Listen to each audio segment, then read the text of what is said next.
ছোট বাচ্চাদের কথা বলছি, বাচ্চারা খুব চঞ্চল এবং এতটাই চঞ্চল যে তারা কিন্তু তাদের বাবা মা দিশাহীন হয়ে আপনি যাচ্ছে। বলছেন খাওয়া দাওয়া করছেন এবং প্রচন্ড চঞ্চল। একদম। ADHD এমন একটা অসুখ, যে অসুখে বাচ্চা মানে নন স্টপ দুষ্টুমি করে বেড়ায়, তাকে কন্ট্রোল করতে পারে না তার বাবা মা।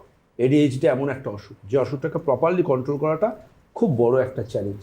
অনেক ক্ষেত্রে বাবা মা বাঁচবার জন্য, অব্যাহতি পাওয়ার জন্য নিজেদের মোবাইল ফোনটা দিয়ে দেন, এবং যে মোবাইল ফোন দেওয়ার ফলে তার বাচ্চার মেমারি পার্মানেন্ট ড্যামেজ হতে শুরু করে। তার কারণ সে একটা তখন ভার্চুয়াল জগতে চলে যায়, যে জগতের সাথে রিয়েলিটি নেই, যেখানে গুলি গোলা বোম রক্ত এইসব সাথে সে, বা কোনো সুপার ন্যাচারাল এফেক্ট, এই বাড়ি থেকে ওই বাড়ি লাফ দেওয়া, কিংবা ভয়ঙ্কর স্পিডে কোনো গাড়ি ড্রাইভ করা, যেখানে তার ব্রেন প্রচণ্ড রকম ক্লান্ত পরিশ্রান্ত হয়ে পড়ে, এবং যে ক্লান্ত পরিশ্রান্ত হওয়ার পর সেই বাচ্চার রিয়েলিটিতে ফিরে আসতে পারে না।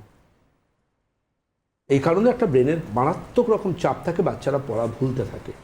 আর সব কিছুর জানেন তো মানে বাবা মাকে মাথায় রাখতে হবে যে বাচ্চাদেরকে কোয়ান্টিটি টাইম দিয়ে কোনো লাভ নেই, বাচ্চাকে কোয়ালিটি টাইম দেওয়াটা ইম্পর্ট্যান্ট। সকাল থেকে বা সন্ধ্যে থেকে আমি বই নিয়ে বাচ্চার বাসায় বসে আছি, ওটা ইম্পর্ট্যান্ট নয়।